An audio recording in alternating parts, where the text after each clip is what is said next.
Hey everybody, it's Amy from Yoso Boho. Happy Thursday night and welcome to my Thursday night video.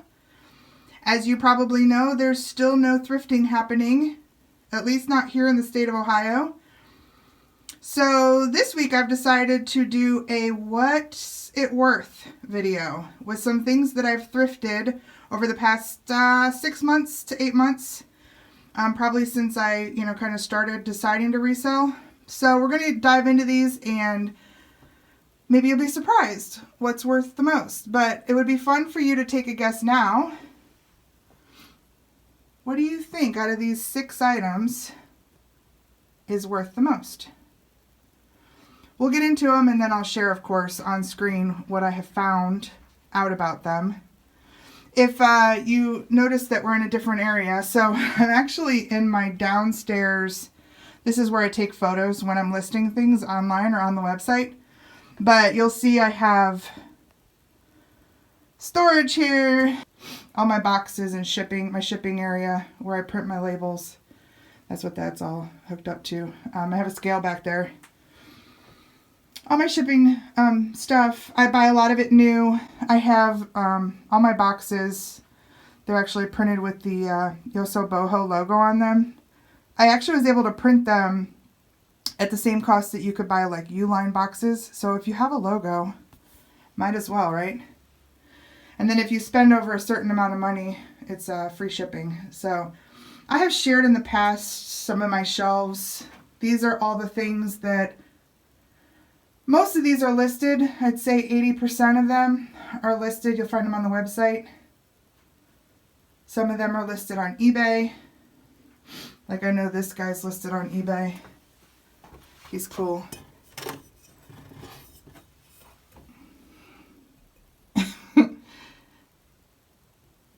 He still has a sticker on it. I think it's a Mahon. Yeah. Mahon made stoneware. And it's signed. These are collectible. I don't remember what I have them on for, 25 or so bucks, which is what they go for. So, yeah, I just keep all my inventory on these shelves. Some of these, there's holes because I've either taken them and put them over there to show you, or they're at the shop. Because as you know, I took a bunch of stuff to the shop. By the way, the antique store should be open in about a week and a half. So sometime after the 12th of May. Our shop, again, is located on the 2nd floor of Our Treasures in Paynesville, Ohio. It's 50... Well, I'll give you the information here. But it's... we're really excited that, finally some people will get in there. Of course, it'll all be regulated. Everything's being sanitized all the time. Everybody needs to, follow the social distancing rules. And if you can, wear a mask. I mean, it's you're taking care of other people. If you can. So let's get back to this. I'm going to go through each one of these and then I'm going to share on screen information that I've found in regards to the value of them. But did you get a chance? Do you think you know? Any idea? So these are things that I look for when I'm out. I look for collectibles, which I would say these would be. This is a salt and pepper set made by Lefton. Made in Japan. But these cows are very collectible. They both have their stickers. They both have their corks. They're both in absolute beautiful condition. No chips, breaks, cracks. These are not for sale, only because after I brought them home I realized how much they looked like me and my other half. so we're gonna hold on to these. They're gonna go in the camper so that we can use them. But they're very collectible. Does that mean they're worth a lot of money? Not really. They're probably at the lower end of what's on this table. Let's take a look at her. These figurines started being produced way back in the late 1800s by companies in Germany. The popular ones are Dresden and Meissen. Very expensive. This is a reproduction. That usually on figurines of this age, this cracks off. It's kind of delicate. The crazy thing about her is I found her in a Goodwill bin, right in the bottom of a Goodwill bin. So to find her in this kind of condition with no cracks, all of the lace intact, that was pretty phenomenal. Now she's made in Japan and she has a sticker. So she's probably a later date. I'm going to guess, maybe mid-century. So her value, I'll put something comparable up here on screen. But again, collectible. It probably would be, better if it was German made earlier. But always look at the quality of it. See if there's anything, any marks or printed evidence of what could date it. But for her, I paid per pound and she weighs nothing. I probably paid, under 50 cents for her. So in that sense, her value is pretty good. But she's not the most expensive thing on the table. So let's take a look at this. This is not something I would normally purchase. It's pretty modern.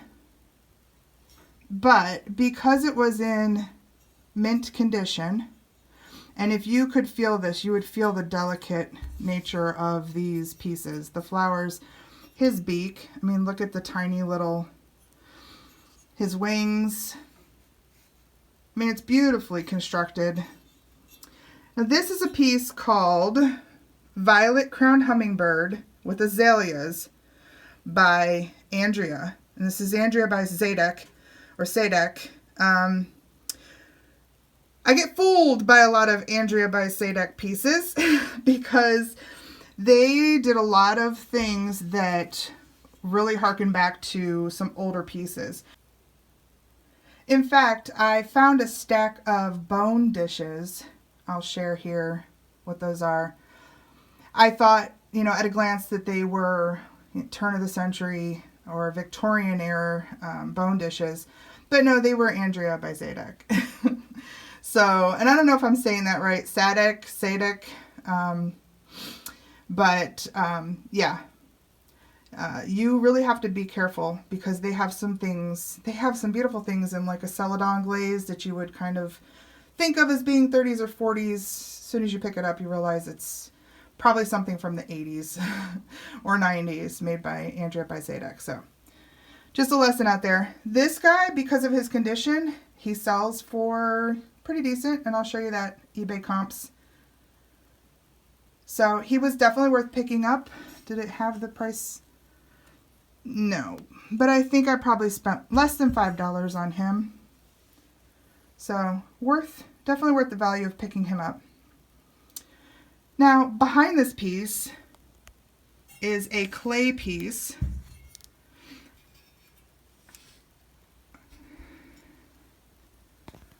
An artist done menorah that is artist signed, lightly used. You can still see some of the wax in these pieces. But it was just signed Sue, 90. Now, to my uninformed eye, that just seemed like, maybe an aunt or a relative that, made this in a class and put, their name and the year. And there's the price I spent, $3.50. But I could tell by the quality. It's heavy and it's so well done. I could tell that there was something a little bit more to it. And so for $3.50 I picked it up.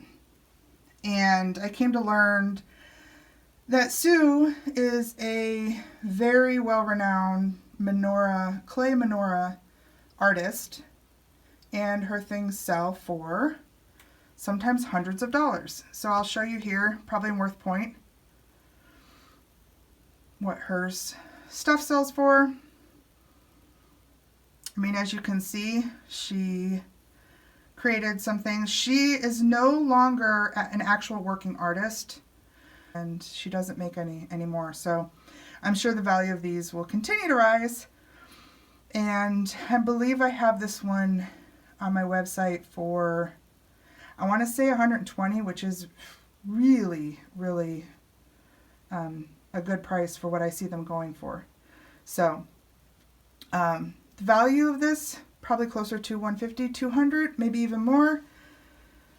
I try and pass on. I mean, you saw that I paid $350 for it.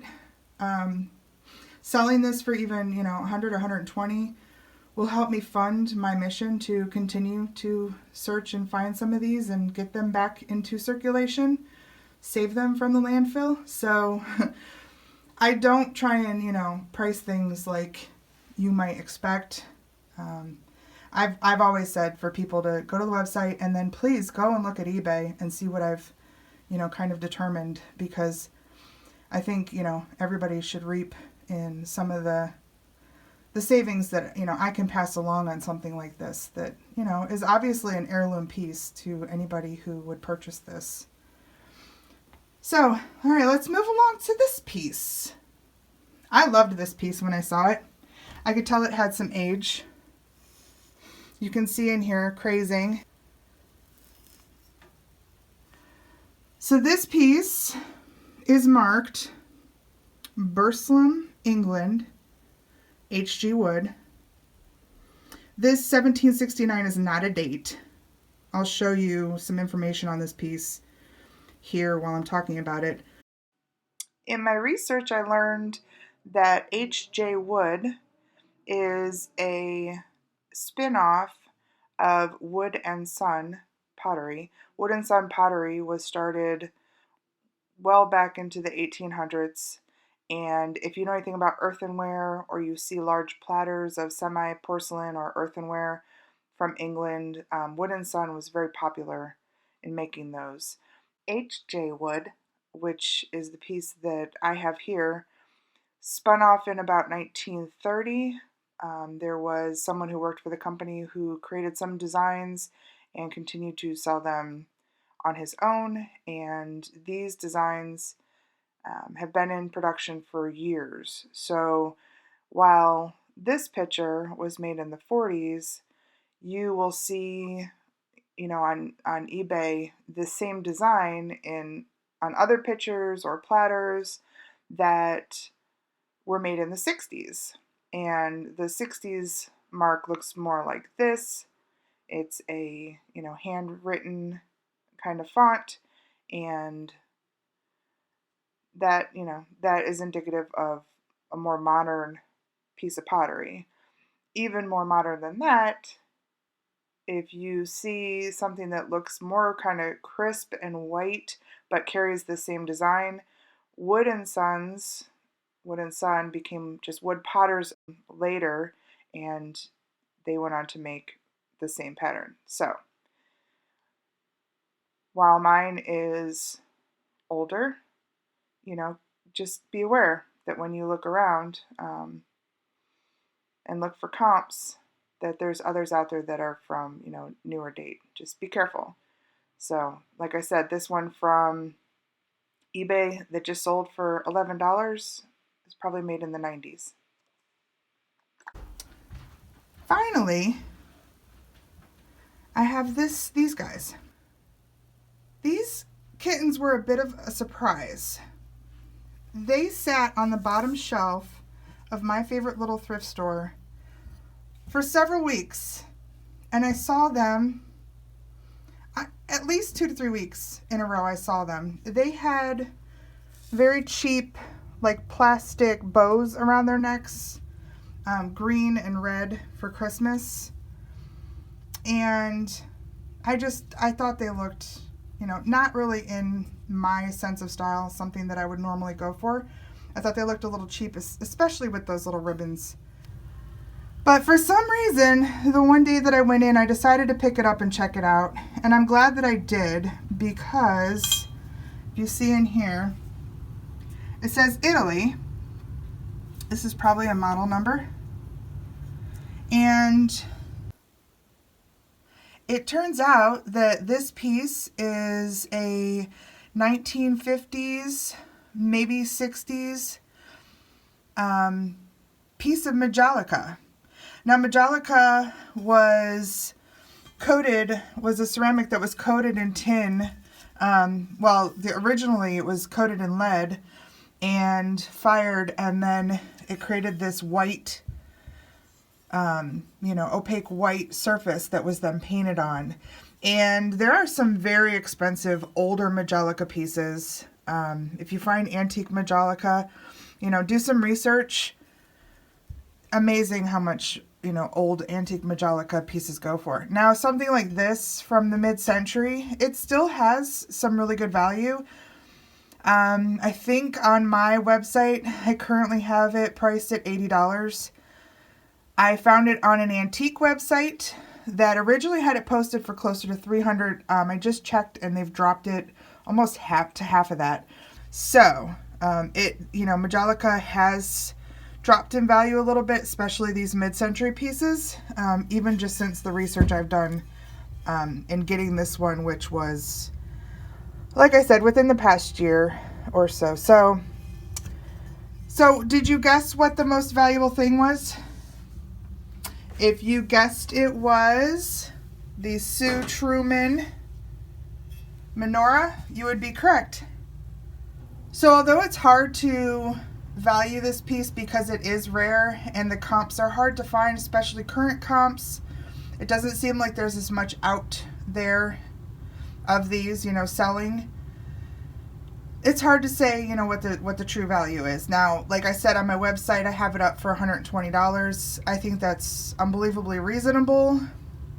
I'm guessing it's, probably closer to twice that amount, but it's hard to say.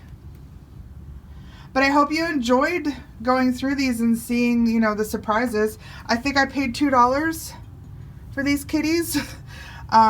I erased the price that was written in here, but I believe it was $2, because they just seem like a little ceramic, nobody really knew that they were special. I didn't know they were special. I let them sit there for weeks until I figured out a better look at them. And then with a little bit of research. Now there's a set of these also, I think on eBay, they have painted like floral collars on them. And whoever's selling those are asking $199. So I believe they're the same age as this set. So there you go. Well, you win if you pick the Sue Truman menorah. So if you were to add up, what I spent on all of these things, 3, 6, 7, 8, 9, under $20 for these 6 things. So I will add up in the left-hand corner, at least my math, what I would expect to see for them if I resell them for what I'm asking. Not bad, right? So keep an eye out. You never know. Always look for the strange artsy things and then do a little research because they might surprise you. When you can get out there again, I hope that you'll share with me your thrifting treasures. I like to see things that, people find, and I love to see things like this that people get surprised by when they see the value in them. So again, thanks for watching. Thanks for supporting my channel. I just recently got a bunch of new people in my audience. When I say a bunch, I mean like 6 because I'm still starting out and I really haven't promoted the channel yet. I was hoping to get a number of videos in the channel to have content available when people did find me. So I'm just now starting to reach out and ask for an audience, and I'm getting pretty decent feedback. So please add to my feedback. I want to do what people want to watch. I'd love to start, a community of people who are trying to rescue items like this, see how other people are doing it, start some dialogue about it. All of that excites me. And again, if you're in the area and you can check out our treasures, please go when you can, wear your mask, take a friend. It'll be a good, get out of the house experience. Go look at some beautiful old things. All right, everybody take care. Love you. See you next time.